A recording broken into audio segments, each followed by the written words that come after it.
an Italian folk witch is probably exactly what you think it is. Being very much meshed in what feels like often a crazy family dynamic, having love and support generated around food, meals, and traditions. But also there's a lot about being an Italian folk witch that I want to talk to you about today, including how the Catholicism aspect of being Italian really came into my life in more recent years when I experienced Catholic Mass, rather a Catholic Rosary at my grandfather's funeral. So we are going to get into that today. And if you're a fellow Italian American witch, drop a comment and let me know where your family's from. Let's connect. I want more Italian friends, please. Let's get into it. Hey everyone, it's Anya. Welcome to my channel, The Season of Anya, where together we are building a community full of witches, yogis, empaths, mystics, and everybody else in between through living, embodying, and practicing the practices of yoga, magic, and witchcraft. So we're going to open today's video with this incredibly beautiful experience I had at my grandfather's funeral. More specifically, the Rosary. If you're a Catholic, typically what happens when people pass, one night is dedicated to the Rosary and the other night is the actual funeral. So the funeral is actually like a multi-stage experience. So with that, I knew when my grandfather passed, things were going to get a little crazy. He was definitely kind of the glue in our family, and he was a bit of that stability. And more importantly, it was just very interesting to see how things were going to be seeing my grandmother without my grandfather. Rewinding a little bit, even before my grandfather passed, he didn't speak of it too much, but he was a very empathic, intuitive man. He would start coming to me in dreams before he passed, and that's kind of when this whole out-of-body, spiritual, Italian folk witch experience came into my life. When that man was on his deathbed, he squeezed my hand, and not really squeeze it with force, but when I tell you the amount of energy, Reiki, magic, whatever you want to call it, the amount of energy I felt, I had never felt that before until his funeral, his Rosary. So basically, I mean, to sum it up, there was maybe a group of, the Rosary tends to be a smaller gathering, so probably about 50 individuals. My grandfather passed at 97, so a lot of his peers actually have passed on, but these are like the close kind of friends, family, and acquaintances of our community here, because we have been in San Diego for a long, long time. Some of these people had known my grandfather since he was in his early 20s, when he immigrated from Italy to Los Angeles. So this spiritual stuff, this connection, the Italian roots run very, very deep. And I'll just never forget. I mean, it was really the most beautiful experience of my life. My aunt led the Rosary in English with the first, like, Hail Mary, Our Fathers. And then basically it was a call and repeat. And then a family friend led it in Italian. And oh my gosh, that was incredibly, incredibly beautiful. And I'm not just talking like, wow, that was a beautiful experience.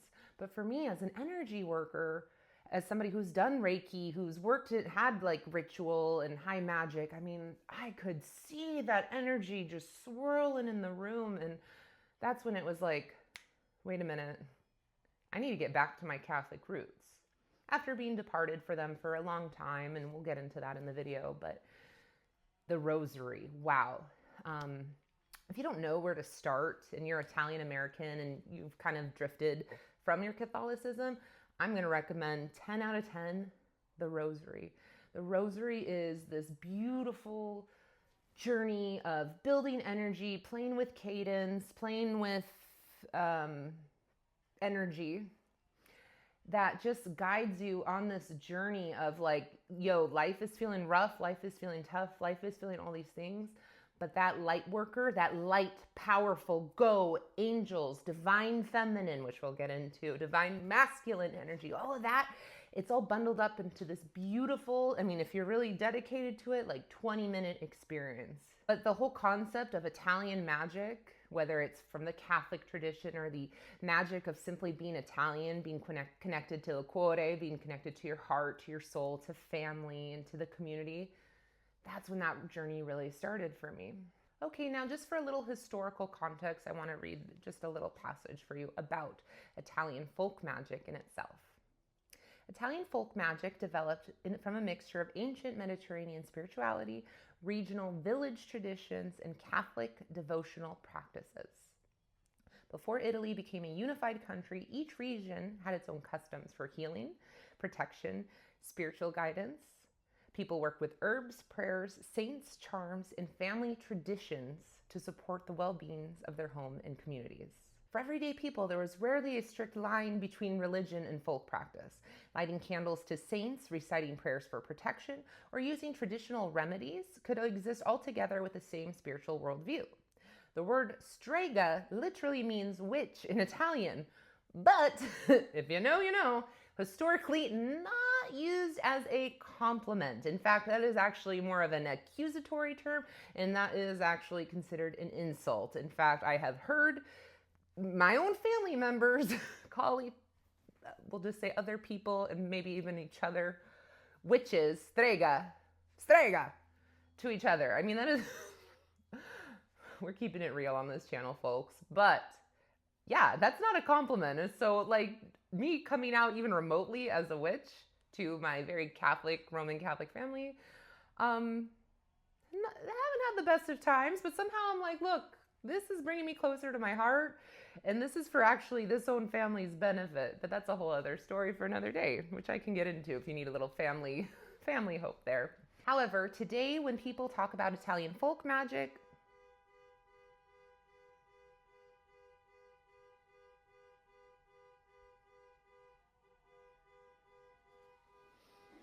I wonder if this alarm is picking up on camera or if my mic's that good. Anyways, most folk magic practitioners were simply known as healers, wise women, or people within the community who had spiritual knowledge. In fact, what's really cool, the more I talk to my grandmother, the more I talk to even my father, who are I'm Italian on both sides, so my mom's mom and then my dad, it's incredible to like see the amount of healers we've had in our family. I mean, we're talking just using ancient remedies, using the intuitive ability to heal. I mean, not to sound like, oh, I have lineage, but also it does add so much validity to this guidance I'm getting from spirit. So we've got the rosary, we've got the concept, a little bit of the strega, and then let's also really dive deep into the symbolism and the crossover between the divine feminine, which is more of that new age witchy term. I feel like personally, I hear that more in those communities versus working with the Virgin Mary, the Mother Mary, or even like in Italian, right? It's a matriarchy. All of that blends together. One thing that I find really powerful in Catholicism is that, at least the way I was raised, it's kind of like, yeah, we love God, we love Jesus, all those things growing up. But it really was like, hey, you want to get stuff done, you actually go to the Virgin Mary. Even when we look at the balance, this beautiful synergy of being the divine feminine meets the divine masculine. For one, our Father, which is essentially the divine masculine, we're praying to masculine energy. We've got 10 Hail Marys. So something's to be said about that. Also in Italian families, I feel like, yes, the Italian is the matriarch because the heart is what keeps us connected to ourselves, to our family. It's what keeps the peace alive. It's what creates that beautiful nurturing magic that Italians give. I also want to talk about the old ways. One thing that was really, really prevalent, especially during, say, my dad's growing up in Italy, when my dad grew up in Italy, or like even when my grandma grew up, the generation before that, there was war, there was famine, there was poverty. But one thing that there was always abundance. And I don't necessarily mean abundance like people were hungry. I mean, my family, when they were back in Italy, they could not afford meat because it was expensive. It was not, that was a luxury. My dad said, man, for La Befana, which is essentially like, let's just call it Italian Christmas for conversation's sake. But when La Befana would come, she'd bring us oranges and chocolates. And how cool was that? That was such a treat. They didn't have things, but they had community. They had each other. Sitting around the table is that Italian magic. It's that Italian folk magic where we learn stories from our elders, where we learn stories from one another. It's just one of those things where everyone gathers around the kitchen table and we eat and we talk and we share. And again, you almost, the table is a circle in itself. You feel the energy flowing, you feel the energy moving. It's fascinating because it's a rite of passage, right? The young and the old are sitting around the table, and trust me, the little kids are doing exactly what the little kids doing, trying to go like sneak off and play video games or whatever because it's boring. But then as you grow older, especially now that I'm into my 30s, it's like, oh my gosh, like this is where it's at. It's not about, yes, we live life, we have experiences and we do things. But when it comes to the everyday folk magic, it's in the conversations, because through those conversations, we're connecting, we're exchanging energy, we're lifting one another up. It's not about having a cold dinner and a quick meal and okay, that's it, let's get it over with. No. Half the time, I think Italians tend to have that extra 10 pounds because we're just trying to give us something to do so we can still sit around the table and eat and enjoy and like that's the purpose. And again, right, who's in charge of that?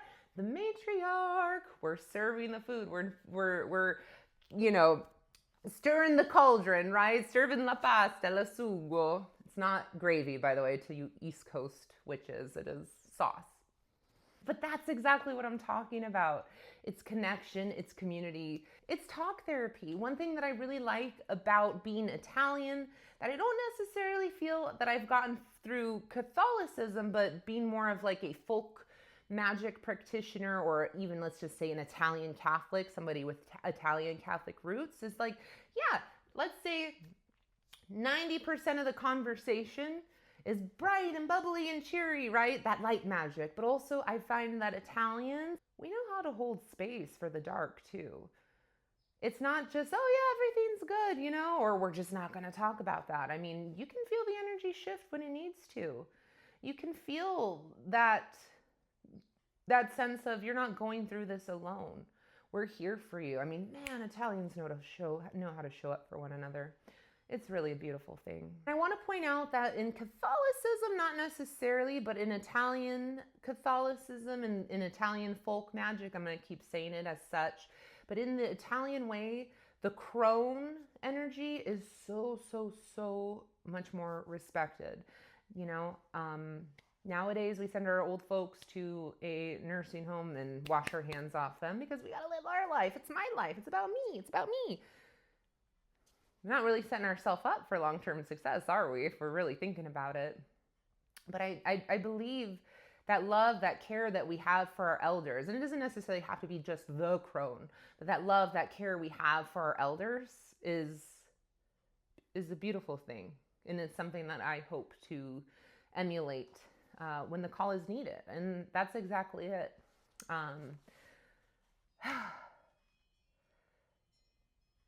I definitely had an awakening through my faith, through my Italian magic, if you will, through the Rosary. I don't know what the heck is going on, but I just prayed the Rosary for the first time a few nights ago. And this has been happening off and on, but it's like I awakened something within me. All of a sudden, I feel this divine connection to those closest around me. It's like I hear little whispers. Everyone starts appearing in my dreams. Everyone starts just giving me positive vibes. Ugh, I hate saying it like that. But you know what I mean? I feel like when you're concentrating your energy so deeply into this light, positive, the energy gets so huge, right? We know Italians to be big people, and that's the correlation I'm talking about. That's the correlation I'm feeling. It's like this huge energy of just abundance and movement and happiness and so much. And that's, again, not to say we are holding space for the dark, but there's something to be said about that light energy. There's something to be said about the Rosary. So even if you aren't Italian, but if you are somebody who is Christian leaning, a Christian witch, I would highly recommend the Rosary as a stepping stone to just your spiritual practice in general. Because at the end of the day, it's conscious energy. That's all it is. Sometimes it's known as Christ energy, light energy, but it's all the same stuff. And we're going to leave it there for now. But honestly, I could go on about how being an Italian folk witch has really changed the game for me. And if you're Italian, let's connect, let's touch base. If not, where's your family from? What's their folk traditions? I would love to know. We're building some really cool community stuff here, so stay tuned, but we'll leave it at that. Check the description. I'll have like some resources for you for you Italian folk witches, and also I am gonna just give myself a little shout out here. If you're vibing my Strega shirt, I actually designed it myself. You can find it on my Etsy shop. I will leave the link in the description. Basically, it just helps me with the upkeep of the blog, costs, all sorts of stuff. Plus, it's a vibe. This video, please give me a thumbs up, drop a comment, and if you're inclined to, maybe purchase something from my Etsy shop or buy me a coffee. All of that information is down in the description below. All of that information is down in the description below. In the meantime, so much love, so much light to you on this journey of healing. I'll catch you on the next one. Ciao.